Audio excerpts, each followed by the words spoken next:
Hello dear friends, greetings of the day. मैं हूं doctor साहिल रॉय और मैं आपका बहुत बहुत स्वागत करता हूं मेरे YouTube channel you commerce scholar में।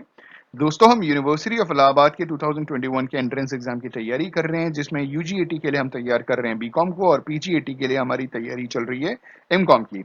आपकी तैयारी को और स्ट्रॉन्ग करने के लिए हम फाइनेंशियल मैनेजमेंट के मॉक टेस्ट सीरीज लेकर के आए हैं, जिसमें आज जो हमारा टॉपिक है वो financial management mock test part 2 है। आने वाले टाइम में पार्ट 3, पार्ट 4, पार्ट 5 ऐसे आपको और भी पार्ट्स मिलने वाले हैं और बाकी और सब्जेक्ट्स के भी मॉक टेस्ट आपको मिल रहे हैं समय के हिसाब से। दोस्तों, अगर आपने अभी तक इन सारे वीडियोस को देखा नहीं तो पहला लिंक आपको डिस्क्रिप्शन में मिलेगा, जाकर के देखिए। आपकी तैयारी और स्ट्रांग होगी। आइए शुरुआत करते हैं अपने मॉक टेस्ट की। दोस्तों, मेरा नाम डॉक्टर साहिल रॉय है और मैंने खुद यूनिवर्सिटी ऑफ इलाहाबाद से बीकॉम, एमकॉम और पीएचडी की डिग्री हासिल की है। कुल मिला के 12 साल का टीचिंग एक्सपीरियंस है, जिसमें 3 साल यूनिवर्सिटी में पढ़ाने का एक्सपीरियंस है। हमारे चैनल को आपने अभी तक सब्सक्राइब नहीं किया तो जल्दी से सब्सक्राइब करके बेल आइकन दबा दीजिए, ताकि latest uploaded informative mock test के वीडियोस आप मिस ना कर सकें। जीएस के भी वीडियोस हर रोज अपलोड हो रहे हैं एंट्रेंस एग्जाम के लिए। प्लीज सब्सक्राइब करके बेल आइकन दबा दीजिए, ताकि लेटेस्ट अपलोडेड वीडियो की नोटिफिकेशन आपसे गलती से भी मिस ना हो। हमारा एक और चैनल है साहिल रॉय ब्लॉग्स। अगर आपकी कृपा बनी रहेगी तो वहां पे भी हमारे थोड़े सब्सक्राइबर बढ़ जाएंगे और हमें आप फॉलो कर सकते हैं इंस्टाग्राम में। ठीक है, और हमारी आईडी है डॉक्टर डॉट साहिल रॉय। आइए दोस्तों, अपने मॉक टेस्ट की शुरुआत करते हैं। If interest or compounding is done on other than an annual basis, adjusted by dividing the number of years by the number of compounding periods. Option B, multiplying the number of years by the number of compounding periods. Option C, dividing the interest rate by the number of compounding periods. And option D, multiplying the years and dividing the interest rate by the number of compounding periods. दोस्तों, इस question का सही answer है if interest or compounding is done on other than annual basis adjusted by option D, multiplying the years and dividing the interest rate by the number of compounding periods। जी हाँ दोस्तों, अगर आपने question solve किया है तो आपको ये formula मालूम होगा। आइए बढ़ते हैं अगले क्वेश्चन की तरफ। ये हमारा लास्ट क्वेश्चन है और क्वेश्चन है कि annuity payments are generally assume to occur during the period, at the beginning of the period, at the end of the period, it does not matter when they occur. दोस्तों, इस question का सही answer है annuity payments are generally assume to occur at the end of the period. Option C is the correct answer for the given question. हमारा पहला question है question number 21 और question है हमारा the valuation of a financial asset is based on determining. पहला option the present value of future cash flows. दूसरा option the current yield to maturity on long term corporate bonds. तीसरा option the capital budgeting process. चौथा option what the corporation is paying to attract preferred share holders. तो दोस्तों, इस question का सही answer है the valuation of a financial asset is based on determining the present value of future cash flows. Option A is the correct answer for the given question. हमारा अगला question question number 22 question है हमारा when the coupon rate on a bond is equal to the yield to maturity, the price of the bond will be option A par, option B above par, option C below par, option D more information is required। पार का मतलब आप समझते हैं ना, face value के बराबर इस पार। तो इनका जो सवाल है कि when the coupon rate on a bond is equal to the yield to maturity, the price of the bond will be option A par. जो प्राइस होगा बॉन्ड का वो उसके फेस वैल्यू के बराबर होगा। हमारा अगला question to determine the price of preferred stock. पहला option divide the rate of maturity by the dividend amount. दूसरा option divide the dividend amount by the rate of return. तीसरा option divide the dividend amount by the rate of return minus the growth rate. और चौथा option divide the dividend amount by the growth rate. दोस्तों, इस question का सही answer है to determine the price of preferred stock. किसी भी preferred stock का प्राइस डिटरमाइन करने के लिए आपको क्या करना पड़ेगा? Option B is the correct answer for the given question. Divide the dividend amount by the rate of return. Option B is the correct answer for the given question. हमारा अगला question One assumption underlying the use of the cost of capital to analyze capital projects is that current cost will remain the same. Option B, capital structure will vary with the type of financing. Option C, different risk projects are required to diversify the firm. Option D, the analyzed projects are of comparable risk to existing projects. दोस्तों इस question का सही answer है option D. One assumption underlying the use of the cost of capital to analyze capital projects is that the analyzed projects are of comparable risk to existing projects. तो जिनको analyse कर रहे हैं, जिन projects को हम analyse कर रहे हैं, उस उनका जो कंपेरेबल रिस्क है वो एग्जिस्टिंग प्रोजेक्ट्स की बेसिस के ऊपर है. हमारा अगला question, the cost of retained earning is equal to option A the return on new common stock, option B the return on preferred stock, option C the return on existing common stock, option D it does not have a cost. दोस्तों इस question का सही answer है option C. The cost of retained earning is equal to the return on existing common stock. Option C is the correct answer for the given question. हमारा अगला question, the capital budgeting decisions involves the planning of expenditures for projects with a life of at least 1 year. Option B 5 years, option C 10 years, option D 15 years.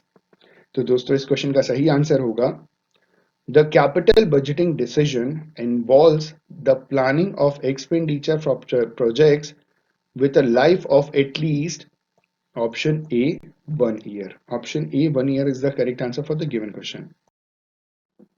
हमारा अगला question, under the pay back period we compute the time required to recoup the original investment.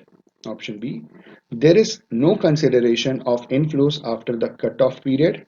Option C, the time value of money is ignored. Option D, all of the above are correct.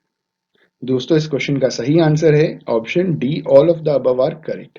Under the pay back period we compute the time required to recoup the original investment. जो भी investment किया है हम calculate करते हैं कि कितने समय में वो पूरा पैसा हमारा इन्वेस्टमेंट का वापस आ जाएगा.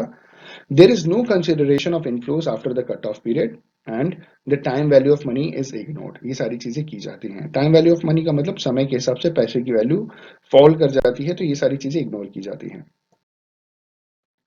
हमारा अगला question, all of the following are true of capital cost allowance except it is a non-cash expense, it is non-tax deductible, it provides tax shield benefits, it should not be disregarded in capital budgeting decisions. दोस्तों इस question का सही answer है option B, it is not tax deductible. It is not tax deductible. Option B is the correct answer for the given question. हमारा अगला question, the standard deviation is the square root of the variance. अगला, measures dispersion or variability around the expected value. Option C, may be used to compare investment with the same expected return.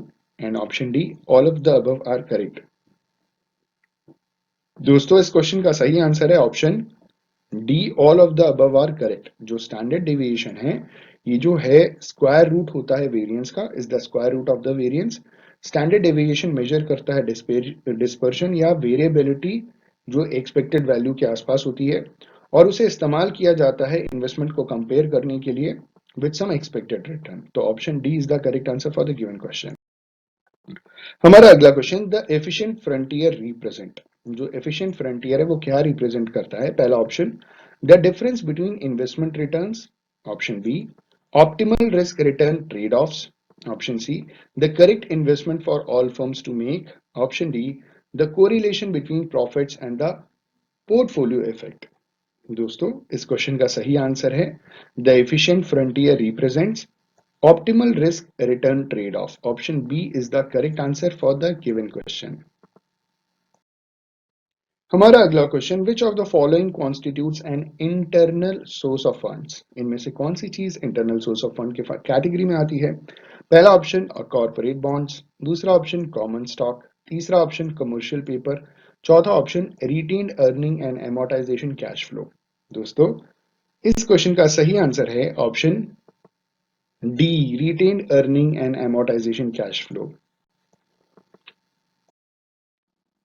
हमारा अगला question, it would be fairly to say that securities market in future will become more competitive as an international market system develops. Option B will be less efficient. Option C will be more highly segregated than they are today. Option D will be less automated than today's market. दोस्तों, इस question का सही answer है it would be fair to say that securities market in the future will become more competitive as an international market system develops. Option A is the correct answer for the given question. हमारा अगला question, the spread may be best be defined as the compensation due the lead underwriter. Option B, the total compensation for those participating in the distribution process.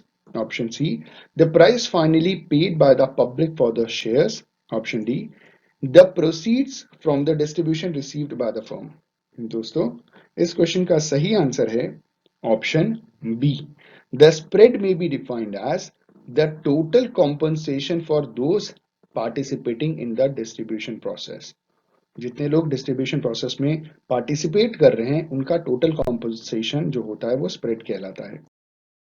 हमारा अगला question, private placement involves selling securities directly to insurance companies, pension funds, wealthy individuals, all of the above are correct। तो दोस्तों, इस question का सही answer है option D, all of the above are correct. हमारा अगला question, debt that is not secured by specific assets is called an indenture, B a debenture, C a mortgage agreement and D common stock। दोस्तों, इस question का सही answer है option B a debenture. Debt that is not secured by specific asset is called a debenture. Debentures जरूरी नहीं है कि किसी स्पेसिफिक असेट द्वारा सिक्योर किए गए हों, बॉन्ड्स जबकि किए जाते हैं। हमारा अगला question, in a lease versus borrow to purchase decision the appropriate discount rate except for the salvage value is the cost of capital, the after tax cost of debt, the cost of equity capital, the cost of the debt। दोस्तों, इस question का सही answer है option B, the after tax cost of debt. मतलब अगर हम इनसे पूरा रीड करेंगे तो चीजें क्लियर हो जाएंगी। In a lease versus borrow, lease पे कोई चीज लें या बोरो करें, to purchase decision the appropriate discount rate except for the salvage value is the after tax cost of debt। Option B is the correct answer for the given question। हमारा अगला question, preferred equity has all of the following characteristics except. पहला option fixed dividends, दूसरा option the cumulative right to annual dividends, option C precedence over common stock dividends and option D residual claim to income। दोस्तों, इस question का सही answer है preferred equity has all of the following characteristics except residual claim to income। Option D is the correct answer for the given question।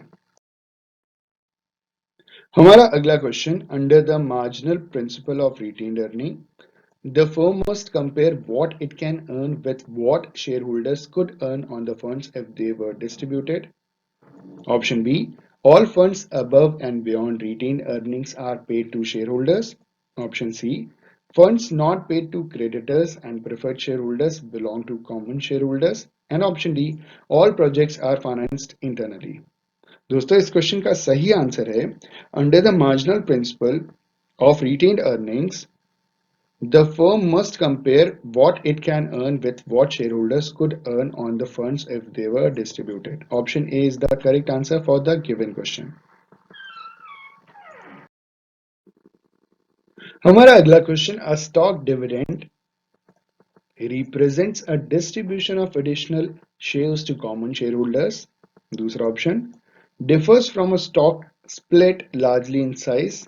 Option C, normally has no real value to the investors. Option D, all of the above are correct. दोस्तों इस question का सही answer है option D, all of the above are correct. Stock dividend represents a distribution of additional shares to common shareholders. A stock dividends differ from a stock split largely in size. A stock dividend normally has no real value to the investors. So option D, all of the above are the correct answer for the given question. And the last question is a convertible security is, जो convertible security है वो क्या है? A convertible into cash at the option of the holder. Option B, a bond or share of preferred convertible into common at the firm's option.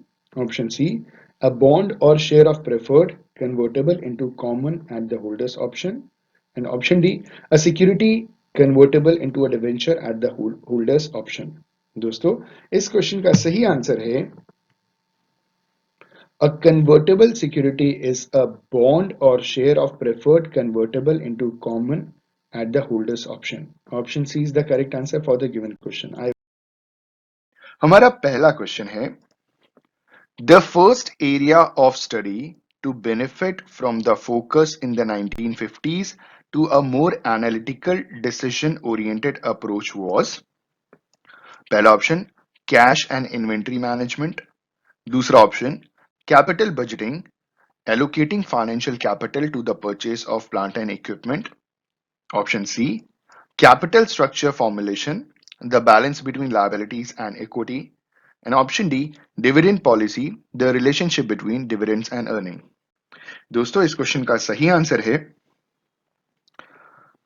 the first area of study to benefit from the focus in the 1950s to a more analytical decision oriented approach was capital budgeting, that is, allocating financial capital to the purchase of plant and equipment. Option B is the correct answer for the given question.